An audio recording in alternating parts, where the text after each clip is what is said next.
Hello and welcome to Wait, It Gets Better. This is the improvisational storytelling podcast you've been looking for. We've been waiting. I am, of course, Levi. I'm Reed. And I'm Seth. And we're here to discuss our latest story. Every few weeks after we've ran through the episodes and talked about the story and tried our best to get from the beginning to the end, we meet together and just kind of talk about it. Talk about our opinions, talk about our likes and dislikes. We rate it. That's the thing we started a couple stories ago on a scale of 1 to 10. That's fun. Speaking of, should we just jump into it? You guys, what's your rating? I forgot that we were rating. It'd have to be high. So I know when we first started doing this, we said that we'd probably never do a 10. Yeah. But I'd like to give it a 10. In all honesty, that's fair. I'd want to give it a 10. So it's but then again, would it drop down to a 9? But honestly, I think, you could give it kind of like how pi. I was watching this visual representation of pi, right? Because pi, people are going to come after me on this. I don't know anything about pi. Reed, you can correct me if I'm wrong. But pi is like the measurement of how many straight lines there are around a circle. And it's essentially infinite, right? Because when you're trying to measure around a circle, measuring a straight line. And there was this really interesting graph, and it basically, for every digit, it would draw, I can't explain it. But anyways, it was basically a graph that communicated that with every digit of pi, it gets that much closer to trying to accurately represent how many lines there are in a circle. And it essentially goes off forever. But it at some point, it'll reach so close, the digits will be so high, and it'll reach so close that the more accurate you want to measure, the more digits of pi you use. Does that make sense, Reed? I'm looking at you. Yeah, kind of. The definition of pi is the ratio of diameter to circumference, right? So it's 3.14 and then on into infinity when you right. There's some savants that have, just for a sake of one way they calm themselves down is they calculate pi, to 7,000 digits or something. Right.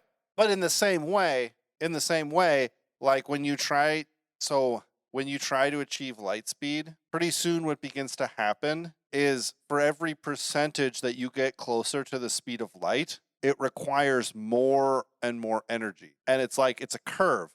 You're never going to be able to get up to the speed of light, because by the time you get to 99.99% of the speed of light, it would take to motivate the mass of whatever it is you're driving, it would take the entire universe worth of energy just to get that last percentage. And that's you can't get that. So in the same way, Seth, what I'm saying is I think you should give it a 9.9, right? Okay. So 9.9. It's not a 10, because you can never actually achieve a 10.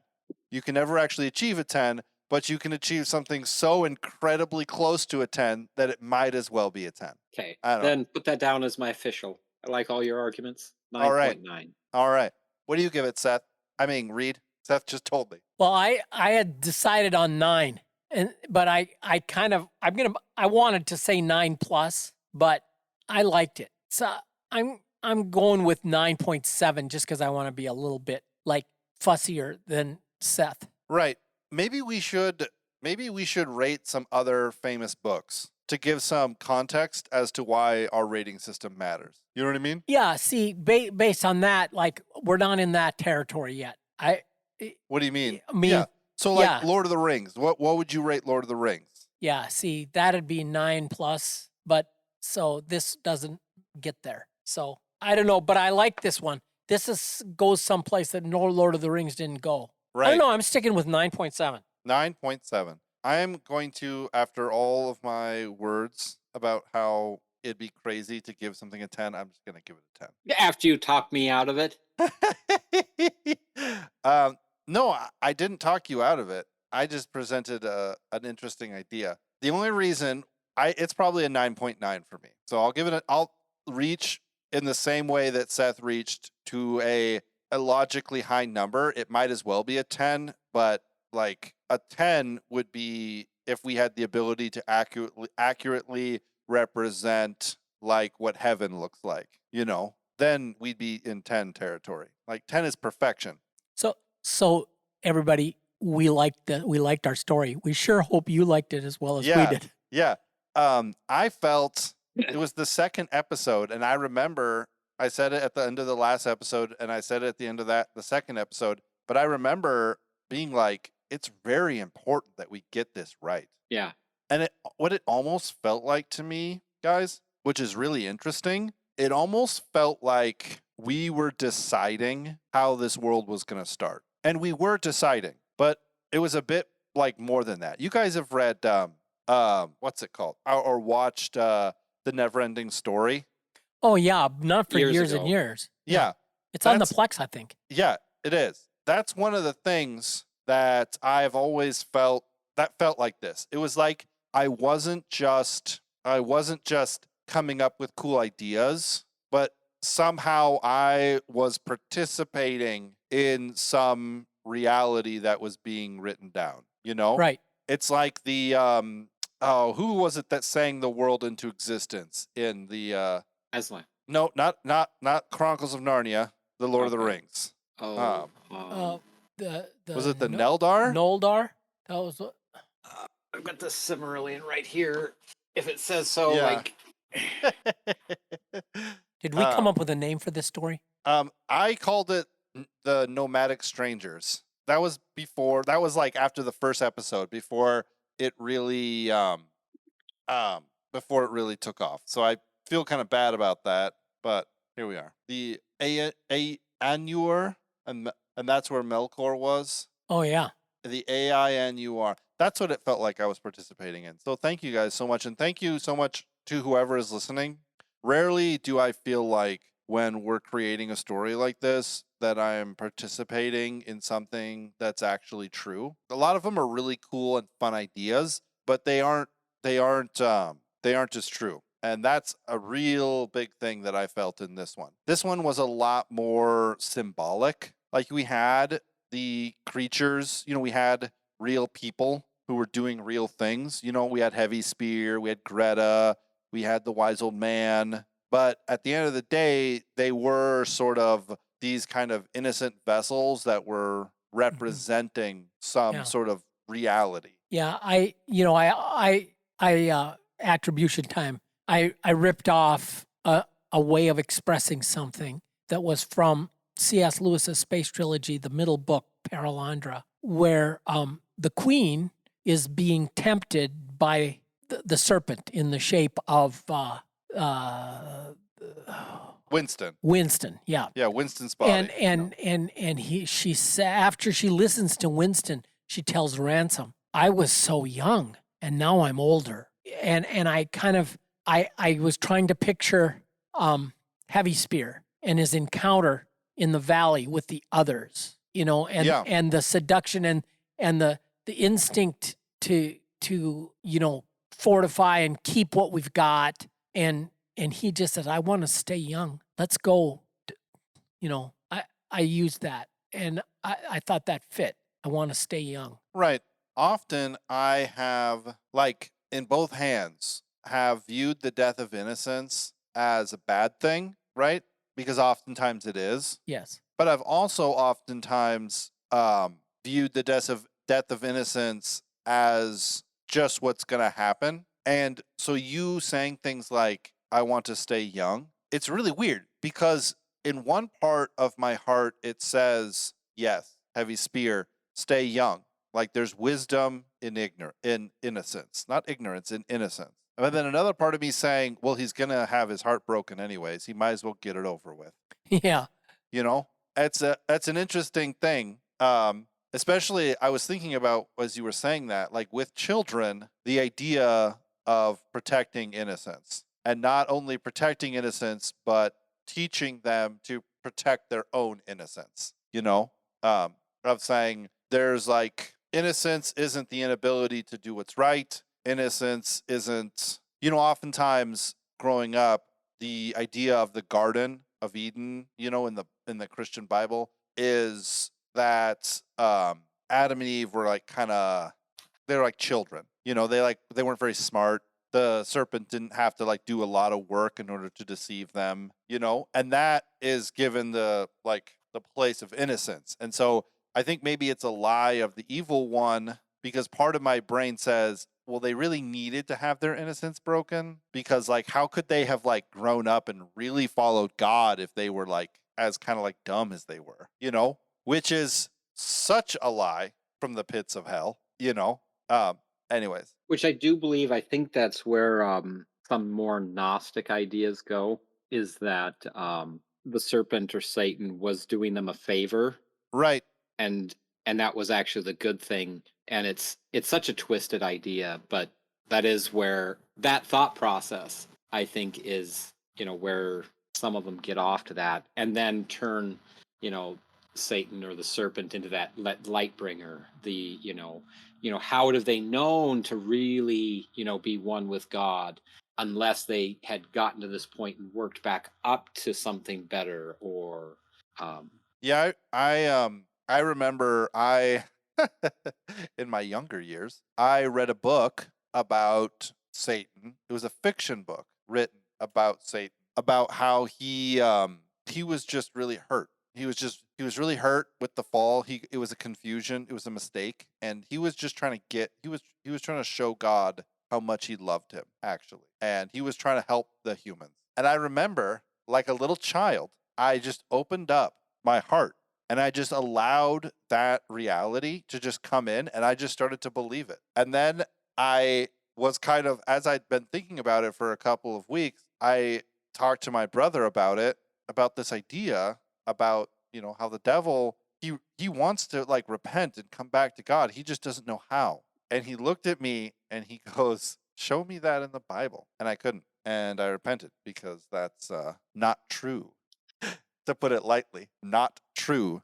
Anyways, do you guys have any interesting? You know, what's really interesting is I'm reading this book by my mom gave me. It's a trilogy called Thomas Covenant, The Unbeliever, by Stephen Donaldson. And my mom, bless her soul, gave them to me like for Christmas, like years ago, and I've never read them. And I finally am reading the first one, and it's pretty good. And it has a lot of similarities, a lot of symbolism and stuff, a lot of similarities with this. So I thought that was kind of interesting. Like, I didn't have something based on a book I was reading when I was reading that, but it shares a lot of kind of like tribe politics, you know, the evil one kind of coming in dreams and kind of coming as a hidden thing. So I thought that was kind of like I was like reading this book and then we're doing this story and I'm like, why are these lining up? These shouldn't be lining up. There's like no reason why these should be lining up, but here they are. Any other interesting parallels or similarities to anything you guys have been reading? It sounds like, you know, we've all been kind of reading things about sin and the nature of man. So I've been I was kind going of to say, what's that? Go ahead. Go ahead, Reed. Well, that discussion that we had about innocence, you know, obviously the scripture that comes to mind, unless you come to me as one of these little children, right? You know, you cannot enter the kingdom of heaven. The other one was, I thought about, I think it was at the end of Prince Caspian in the Narnia books. Yeah. Aslan has a little talk, and he, you know, Peter and Susan aren't going to get to ever come back to Narnia in this world because they're too old. And then, you know, Dawn Treader, the next book, I guess, it's Eustace and Susan and Edmund that get swept, and Lucy and Edmund that get swept in. But and then the Silver Chair, it's Jill Pole and Eustace. And anyway, yeah. And I remember reading this to my brother Mark's kids in '79 when they were little. And I had read it, you know, before, of course, but it got to be where Mark, my brother, and his wife and I would take turns, like while I was living with him, handling like the evening, you know, getting the kids to bed kind of thing and story time. And it got to where none of us could stand to miss story time because we were reading the Chronicles of Narnia to the kids So when it wasn't our turn, we still just made sure that we were at There for story story time. there Yeah. for story time.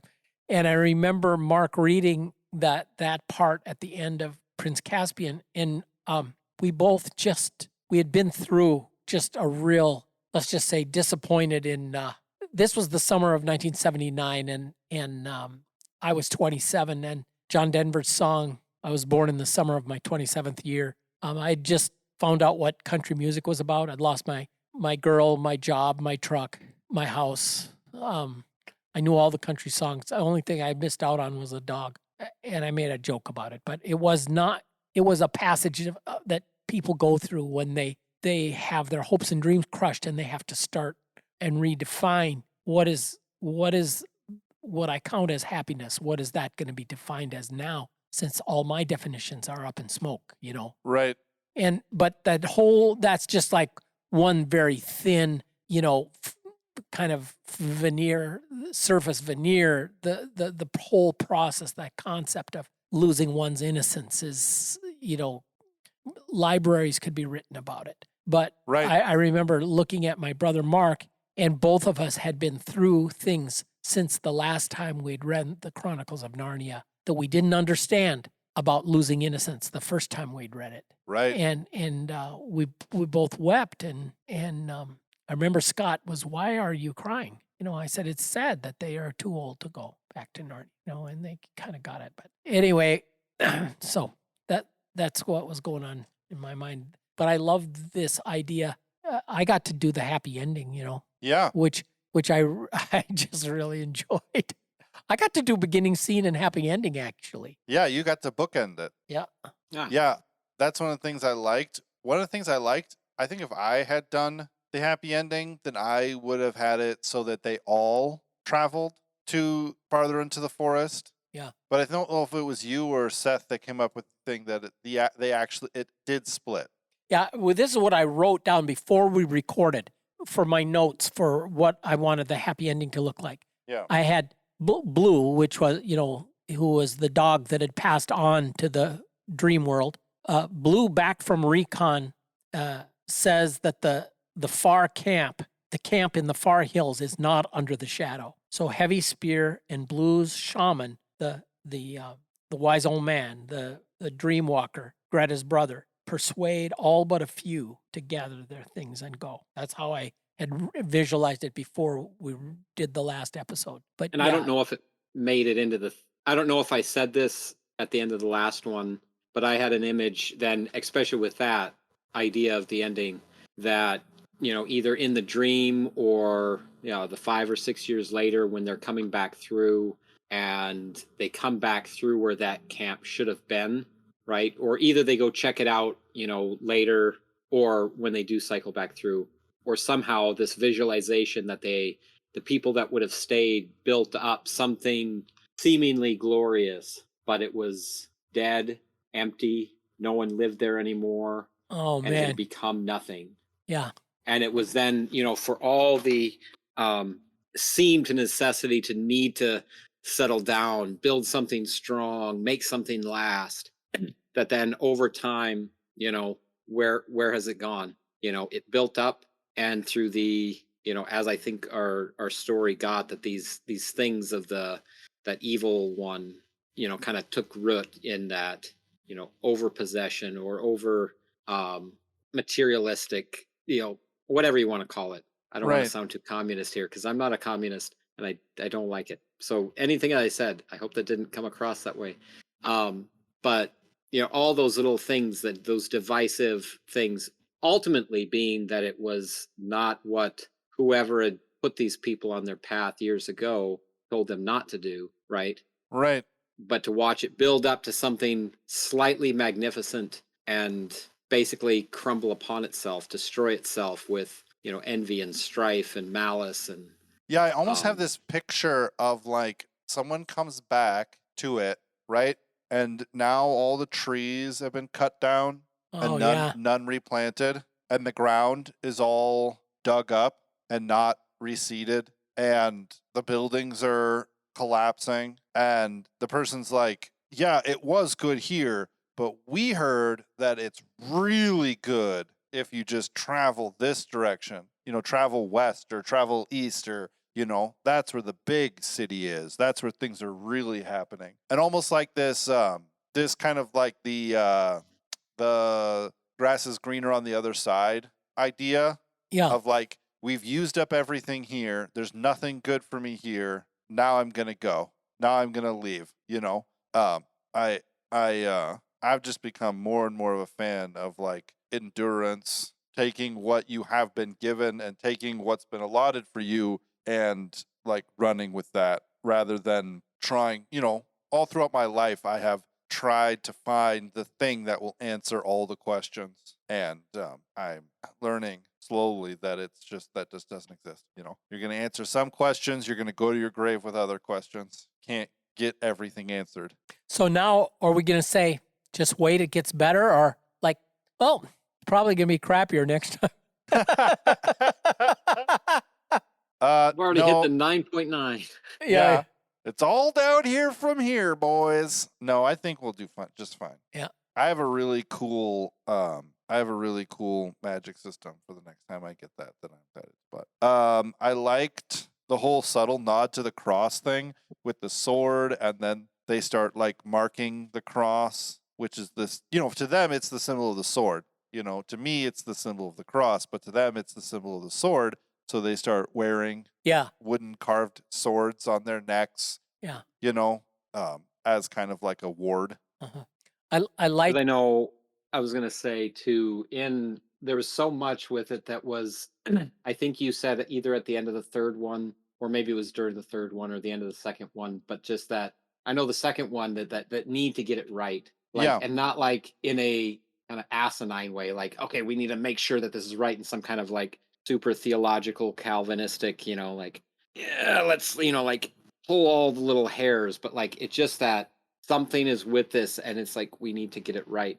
There's so much with it that I hate to say like personal, right? But it was just that realer than real, like the whole thing with the dreams, because that was like inspired with my own right my own stuff. And so here's one of the things, especially, and like bringing up the the sign of the sword or the sign of the cross. I wouldn't say that I'm an expert, so don't take too seriously, but something especially growing up, I think that was a very foreign concept to us. What was the sign of the cross? Oh yeah, having grown up Christian but being very removed from that being a thing. Right. In, let's say, to put it as simply as possible, the things that I face in my dreams, that has been a huge and large tool of help and aid. That's awesome. So it's like, because I remember like when it came up and it was like, well, how does this happen? Well, like how do they like confront these things? And so like I kind of gave a list, but then I came back later and brought up, making the sign of the sword, because that's, the real reason for that is that has been a much more helpful tool. So I don't know like how other people dream. I know that, there's a large variance in them, but in the ones where I'm, let's say, consciously making actions and reactions to things. Yeah. That has been extremely helpful. Yeah. To our listeners, we don't just come up with cool ideas.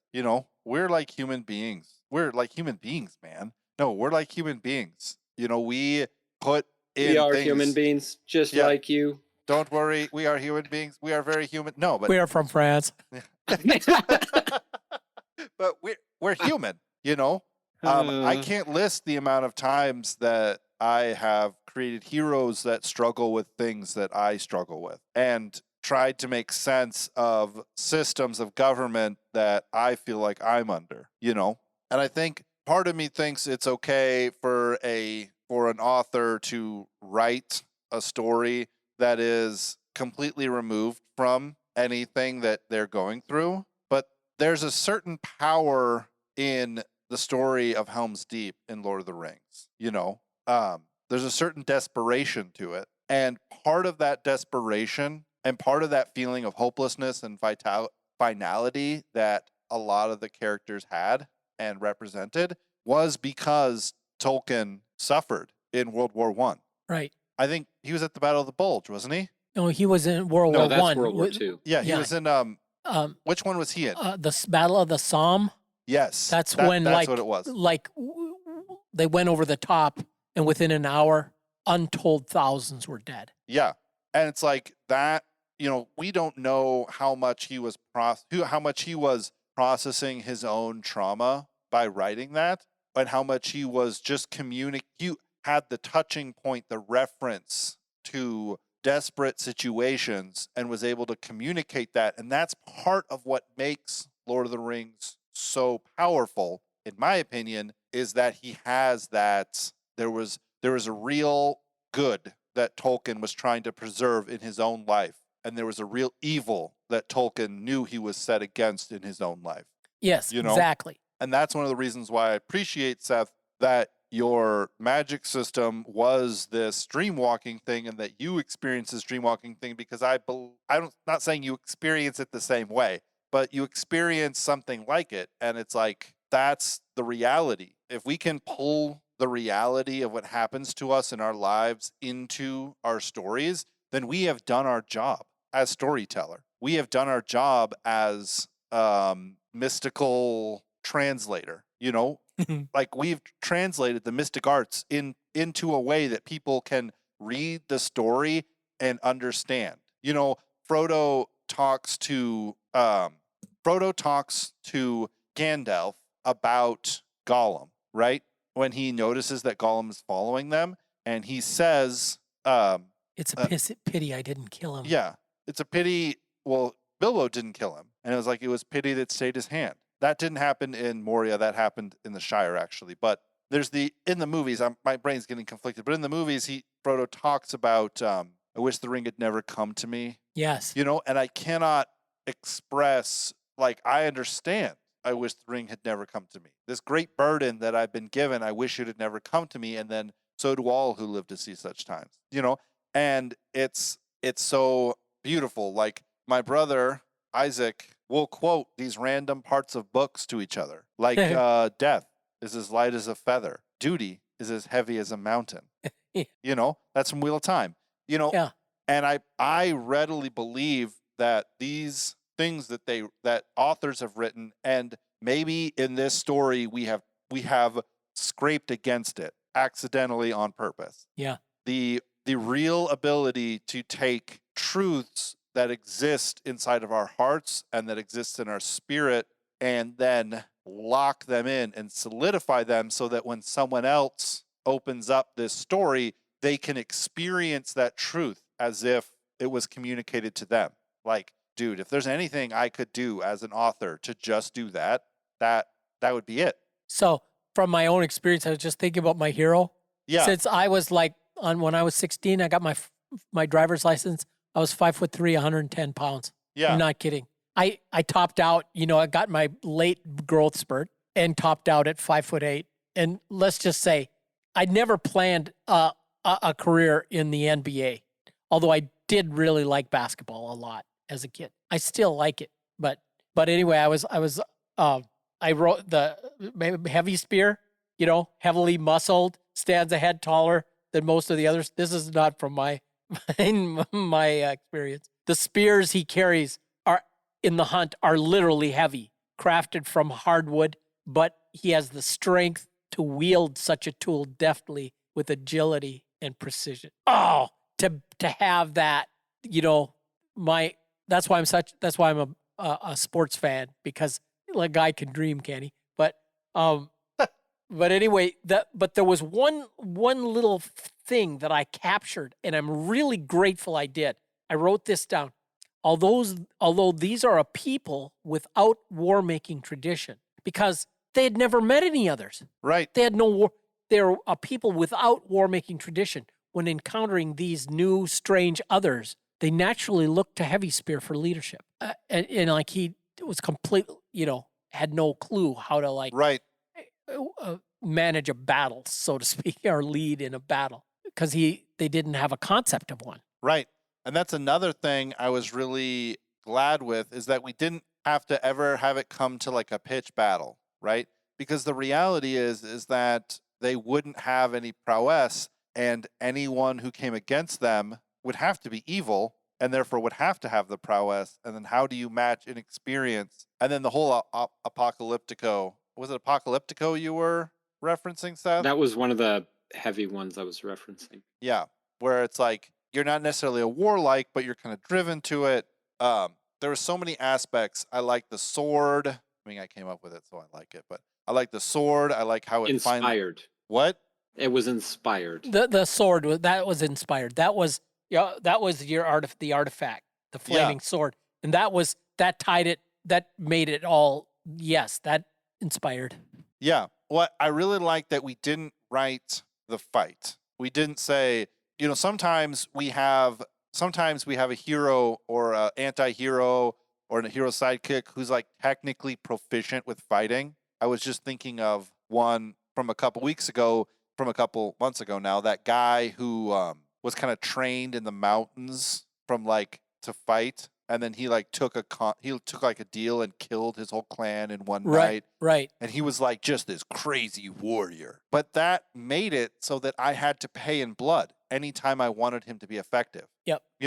It's like to live by the sword is to die by the sword. But that works the other way around too. If you die by the sword, you live by the sword. So the wise old man lived and died by the sword, but he didn't die because the fiery sword that he got's position wasn't in the severing of life, but it was in the death of evil and deception. And of course, the obvious reference to a flaming sword is the guarding to the guarding the gates of the garden. Right. It's fabulous. That's kind of the I don't know how you guys feel about old world history, but there's some thought behind the garden was a place and there were people, and Adam and Eve were in the garden and they were set to put dominion around the earth, but the whole world wasn't the garden. There was just the garden was there, and maybe there were people outside of the garden who were kind of not dumb, not less evolved, but who weren't awake yet, who were just kind of following the rhythm of not habitat of what's it called, the thing that animals use to determine how to do things. Instinct. Yeah, Instinct. just following the rhythm of instinct. And Adam and Eve's sort of great calling was to organize the garden, and then eventually to leave the garden and to sort of raise the people up and come to them and be the thing, and then bring them up back into sort of a higher mind. So it's like Adam and Eve were the first woken people, and then there were these. And so if you look at it like that, this was a clan, and it's like they had never met anyone else. How old were they? They weren't marrying each other. There wasn't enough of them. They just were there, and they weren't supposed to talk to anyone else, right? That was the directive that God had given them. And then this other thing came in and began to sort of sway them. And maybe he wasn't allowed to leave the garden. So maybe this is post-fall. So the fall has happened some thousands of miles away. And now this being, the devil, can now come out and start to turn people against each other. I don't know. It's an alternate history. I have zero evidence to back that up, but it's kind of an interesting concept. I know not, and I don't know, I don't know if this is completely true, but it is the one thought that in the creation account where, in the 6 days he makes, the animals and man, right. Taking into account the two different kinds of making man. And there's some thought that goes into an idea that he made man, so a general man, right? And then he made Adam and Eve and placed them in the garden. Right. Two different creation of man stories where there was, because then, who is Cain afraid? If they were the only people at the time, who was he afraid that the quote unquote others were going to kill him if he had this, mark? Right. That's the question, and I don't know if there's teachings or if there is accountings or if there's anything that gives any credence to that. But it's fun. We had a story about Noah's Ark, remember? Mm-hmm. Where the world was all advanced, and then it you remember that, Reed? I seem just vaguely, yeah. Yeah. We're slowly rewriting the Bible, guys. Are we gonna roast? I mean, for Yeah, just like- don't step outside. Lightning. yeah. But anything else you guys want to say? We're at 45 minutes or so here, so I want to respect our listeners' time. Yeah. I really Only that I like. think that this is one of the most truly inspired ones we've ever done. I don't care what other people think. Yeah. I think you that this hit. If you disagree with Seth, send us an email at waititgetsbettercast@gmail.com and tell him all the points in which you're wrong. He'll debate And we can you. set up an MMA fight. Yeah, you don't want to fight Seth, but we can set up a debate if you want. That'd be kind of fun. Reed? I'm good with it. Thanks, everybody. Message us on Twitter if you want to. If you want Reed to say what he really thinks, it's @getsbettercast, or send us an email at waititgetsbettercast@gmail.com. If you have any ideas, comments, questions, desire to learn more, you want to buy the rights to make the screenplay from us, whatever you want, we'd be happy to answer your questions. And until next time, we will join you with a new week, new story. This has been Wait It Gets Better. Bye, guys.